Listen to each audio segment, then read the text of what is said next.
Happy Thanksgiving. Look at the size of that tree. It goes way up there.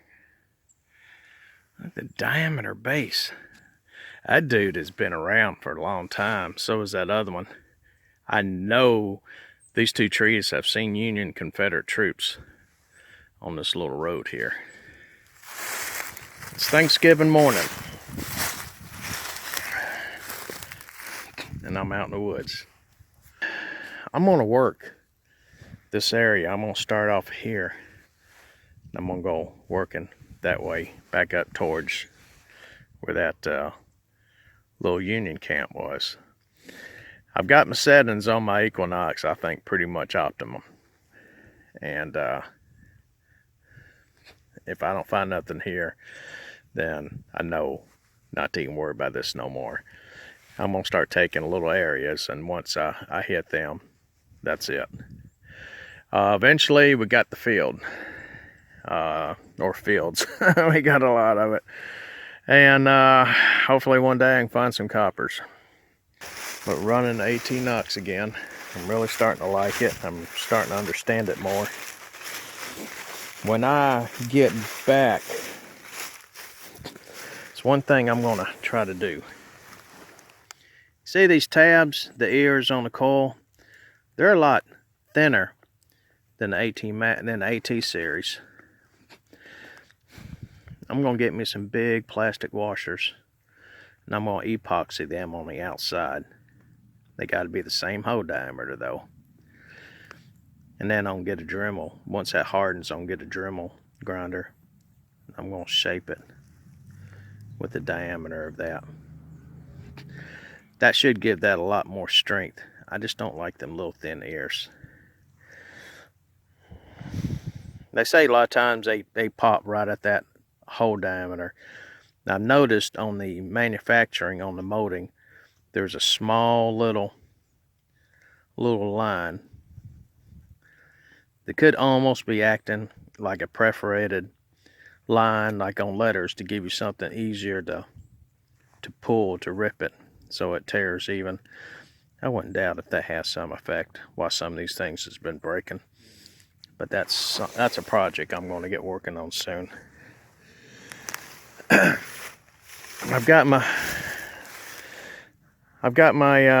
Knox. I got the settings pretty optimal for this area. We got two different types of ground soil here and over there in the trees. This is looser and the composition is a lot different. So when I do start moving from one area to the next, I'm gonna have to redo my ground balance. Very important. Okay, when we get started, I'm gonna get everything set up and ground balanced, and start finding something. I'll come back to you. Okay, Knox told me there was a 12 and 13 about 3 inches down. That can still come in some junk, I don't know. I pulled this up. I don't know what it is yet, but naturally I've got my hopes, and could just be part of a lid or something. It's thin though. Naturally with that little edge, I'm thinking, you know, couldn't it be, it wouldn't be cool if that was a plate. It's awful thin. Don't think it is. We're gonna clean it up. Wasn't no plate, thank goodness, but it is so thin and brittle, just putting a little pressure on it. Apparently that was an old lid jar liner. That's lead. That's lead. It's still pretty cool. I wish I didn't break it. That was really super fine and brittle. Thank goodness it wasn't a plate, breastplate.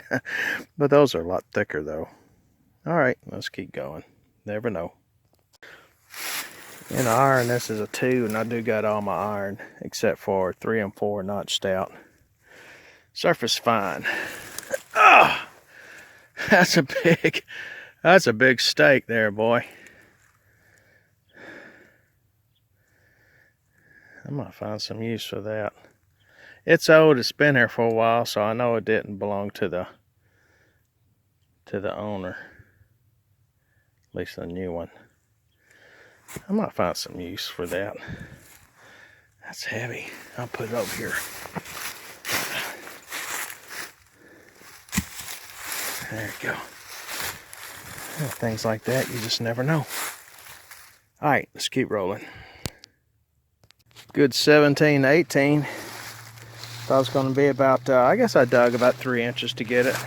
So it was correct. AT Max could have found this. Just about even any cheap detector. Looks like that was an old giant grease gun. There's a handle. It's either grease gun or pneumatic pump.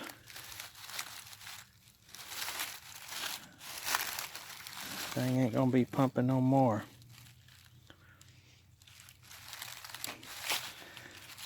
Looks like it came unscrewed right there. That could have been packed with grease.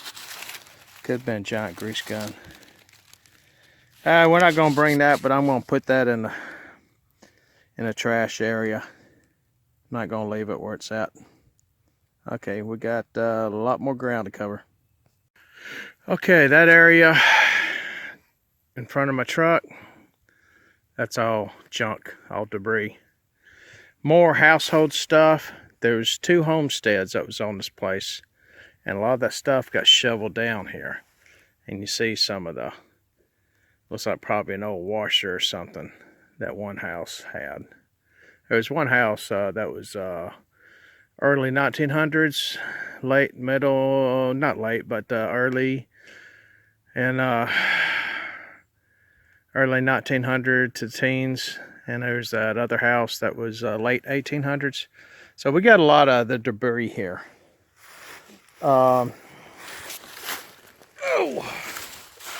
I believe it was a 17 to 18. Very shallow. Got me a cool saw blade. It's pretty thick. I take it this is probably where the handle had mounted on. I don't know how long it is, but it's got some wicked teeth, so it is made for sawing trees, heavy limbs, branches, to get in there and cut. I'm going to dispose of this, put it into the trash pile that I got designated, because there just ain't no sense. I'm not taking that home. But I just wanted to show it to you. Thought it's kind of cool. And give you a point of reference where I'm at. You see my white truck way back there. Been working all of this land. Back up here. I'm getting back close to where the camp was. So right in, I am in the camp area. 1819. Thought it was going to be one of those overcoat buttons. But it looks like it's got a little bit more meat on the side. And I don't recall a coat button being that far, that wide. So this is a top of an old container of some sort.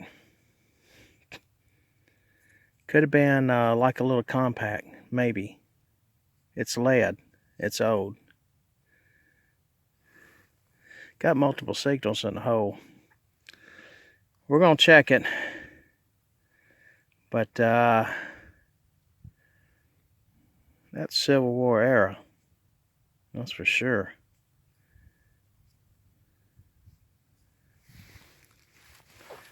Let's see what else we can find. If there's anything else in it, I'll come back to you. Okay, this is about 7, no, actually, it was 14, 15. Lead.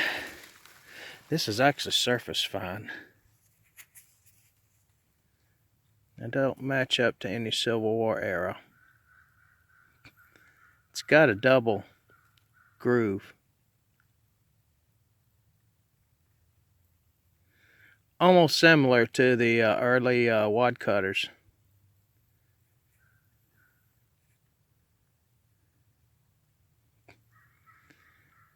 That's still pretty good. Cool.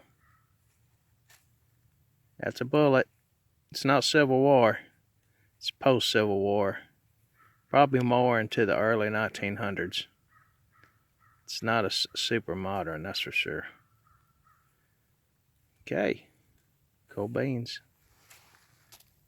Well, it was a faint 16-17. Kind of broke up a little bit. But it was reading deep. 8+ inches. Yeah, it's deep, all right. Park 1 apparently does put a lot of emphasis on the lower frequencies, which do go deeper, even though it is multi-frequency. And then the bottom of this long tube, well, it kind of thought could have been a relic. Oh, it was just part of a plow point. But I measured and that thing was 13 inches down. So, Equinox 600 loves depth. My AT Max could not have gotten that. I went over this area many times. If you see that little white flag, that's right where I got that Bit Boss, that little US plate. I've been all over this area. I ain't found nothing cool yet, just a little bit of trash here and there. But I'm not down on the spot where I want to go.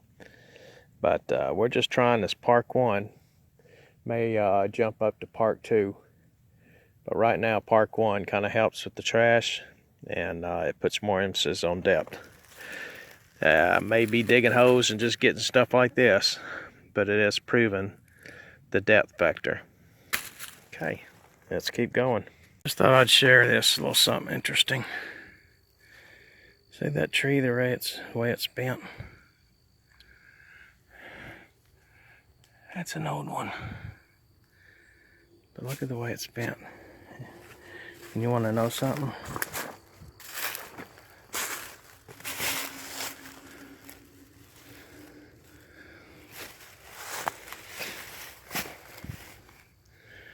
Right where that thing's pointing in the direction of that little stump sticking up, that's where that spring is.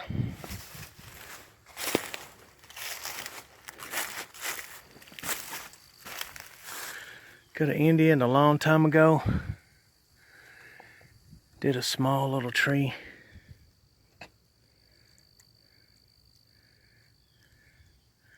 Just how it so conveniently points to the spring. Because actually, right down there is a fence, and it's kind of a gully going up. Back just this way. Actually, those two trees right there that stand up together. Right behind that's where that spring is. And that's exactly where that tree is pointing. Cool. It wasn't much today. Basically, I went over areas that I have pounded to death. I did find a couple of interesting things. Solid iron pin, man. They must have stuck that in the ground to secure an elephant. I'm gonna take it home. I think it's kind of cool. Another little pin we found out there. It's not really that much. Another little square horseshoe nail. Here's that little liner plate. I sure hoping that would have been a breastplate. I'm getting closer to them, to finding one. That's a lead. I don't think I'd want to eat from that jar. As the old, I'd say late 1800s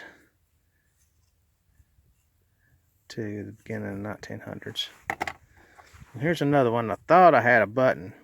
Another one of them Union overcoat buttons, but nope. That's got a little bit too much meat on that one side. So that was a jar or some little compact or something. Couldn't find the rest of it. Found a bullet. It's old, but it's not around. It's not Civil War period. Probably early 1900s. Got some old lead there, and actually a few pull tabs. So as we're closing, we hope we have more opportunities to bring you videos. But just in case, you know where we can find it, where you can find us. And that is a cool tree. Let me see if I can blow it up. Look at that thing. I love old trees like that. My nose is running. I need to get home. Joanne us is bye, and thank you very much for all your support and being there for us. We hope to see you again. We will see you one way or another. Y'all have a blessed day and a safe Thanksgiving. Bye-bye.